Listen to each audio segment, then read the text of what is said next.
السلام عليكم ورحمة الله وبركاته. إنا لله وإنا إليه راجعون. از دیروز این جانب خبری مصیبتی برادر عزیز خود و یکی از ستاره های درخشان عالم اسلام،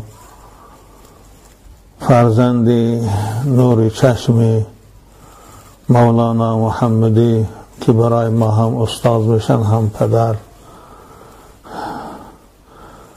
دل امت اسلام، عاشقان قرآن، واعظان حق خونسار کرد.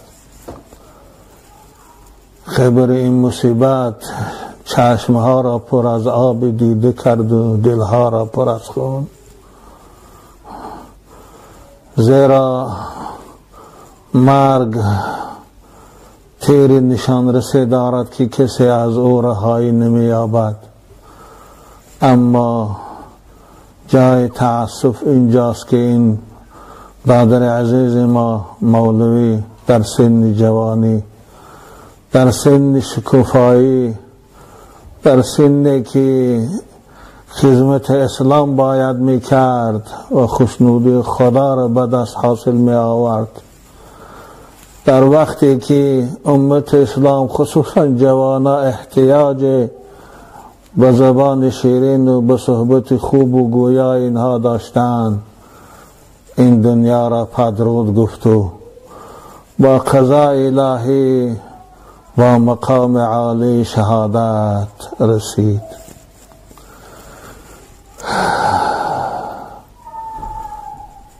اگرچه کلمات نمی‌یابم من برای فرزندان پدریشان، حضرت مولانا محمد را فرزنداش و کلیناش و نبیرهاش برای تسلیت و دلبرداری گویم، اما این قدر گفتنی هستم که برادران عزیز، دادرای عزیز، کلینای عزیز، در قضای الهی صبر کنه، راضی باشه، زیرا مصیبت هر قدر وزنین باشد پاداشش ثوابش بزرگ است.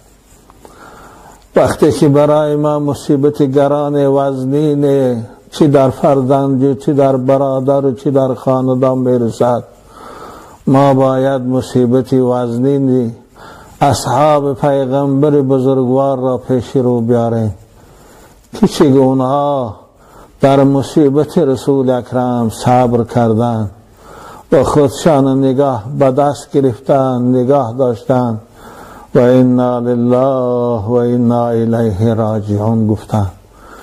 انشاءالله هر مصیبت بعد از یاد آوری از مصیبت جانکاهی حبیب دلها برای امت اسلام سهل و سبوک می گردد. حضرت مولانا محمد فرزندای عزیزشان بار دیگر شما را در این مصیبت تسلیت میگم. خاندان ما، خاندان شما هر دو یک خاندان است. مصیبت شما مصیبت ماست. آره، مولوی خیلی جوانی، خوش اخلاق، با آداب زیبایی بود. هر کجا که میشیشت برای گفتن سخن حق از کسی هراس نداشت.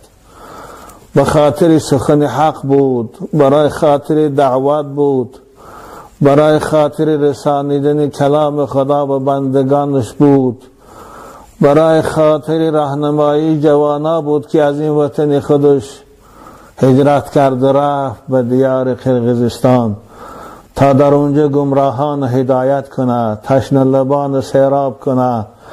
اما قضای خداوندی در ازل قبض روحش در آنجا کشیده بود است. به سبب این مرگ که امروز جامعه جهانی را از شومی گناه گناهگاران خداوند مبتلا کرده است، این دادر زیبای ما جام شهادت نوشید و مانند او چندی از برادران اسلامی هم جام شهادت نوشیدن. آره، مرگ دادر عزیز ما مولوی این مرگ علم است، این از بین رفتن علم است. به یادم میرسد لحظه را که حضرت عبدالله ابن عباس در نزد قبر حضرت زید ابن ثابت ایستاده بودند.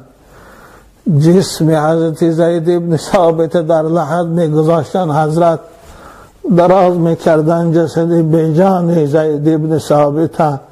حضرت چشماشان پر از آب شد و با مردم خطاب کردند، گفتند عزیزان من، کسی میخواه، کسی دوست میداره که رفتن علم از این عالم تماشا کنه، ببین علم همین قسم از بین میرد. آره، مرگ این دادر ما رفتن علم است، مرگ این دادر ما از بین رفتن دعوت است، مرگ این دادر ما شاید دشمنان اسلام خرسان کند، اما برای عاشقان اسلام، برای داعیا مصیبت است که خیلی میباد جبران شود. آره، مولانا عبدالرحمن جامی میگه سالها باید که تا یک مرد حق پیدا شود، سالها باید که تا یک مرد حق پیدا شود، بایزید اندر خراسان و اویس اندر یمن. برای بایزید، برای مولانا محمدی، برای این دادرای عزیزی که امروز سفر آخرت کرد، این دادر ما از نو پیدا شدن با سالها باید در کار است. لیکن امید دارم که خداوند خودش صاحب دینش است، خودش کفیل دینش است، وعده کرده است به پیغمبر بزرگوارش با جای نشین اینها را میبرارد، با فرزندای اینها را، برادراشان باز مثل خودشان انشاءالله جای نشین میسازد. و این راه پیغمبر بزرگوار، این راهی که حضرت مولانا محمدی ادامه دادن تا 80 و چند سالگیشان، و این راه این دادر عزیز ما را میبرد. بار دیگر از این فرصت استفاده برده برای خاندان مولانا و برادرای عزیزش که برای برادر از برادر دیده محبوب تر چیزی نیست که رسول اکرم گفتند ما جزاء عبدی اذا اخذت صفیه من اهل الدنیا فصبر واحتسب الا الجنه. حدیث بخاری، پروردگار وعده کرده از این مکافات مولانا را فرزندای عزیز خصوصا هم کلینا با نصیب بگرداند، صبر جمیل با عمر دراز نصیب شان کند. و دیگر برادرای که در این چند وقت اخیر، در این دههای اخیر وفات کردند که باره این تعزیه اونها را من بیان کرده بودم، مثل برادر عزیز من حاجی عبدالرحیم که با تخلص قلندر افتخار داشت به خاطر خدا شده، و اینچنین قاری بحرالدین برادرش خطی فرزنداش پروردگار صبر جمیل و عمر دراز نصیب کند. خداوندا با امید دعا دست می بردارم، دعا میکنم خدایا این بیماری از کثافت گناه بالای امت اسلام دامد، دشمنای تو بدبخت از سر که طغیان زیادشان این بلا را بالای امت اسلام در سبب آمدن شدن. خدایا به حرمت اسماء حسنات این بیماری را از بالای امت اسلام برداشته گردان. خداوندا بیمارا را شفای کامل عنایت فرما و جوانا را خداوندا هدایت نما، از راههای ضلالت و گمراهی بازشان گردان. پروردگارا بندگانت به سوی تو بازگردان، تو خودت وعده کردی هر چی خواهی براشان میتی. خدایا هدایتشان نما. خدایا این مولوی دادر عزیز ما را جاش جنت گورش پرنور و با قطار حضرت زید ابن ثابت رضی الله تعالی عنه روز قیامت محشور بدار و فرزندای عزیز و دوستاش و برادراش چه در اینجا تاجیکستانن، چه در قرقیزستان بیشکیکن، چه در روسیه، در کجای بشن خدایا مخلصاش برادراش صبر جمیل در جدای از این دوست عزیزشان، از این پیشوای حقشان نصیب فرما. آمین یا رب العالمین.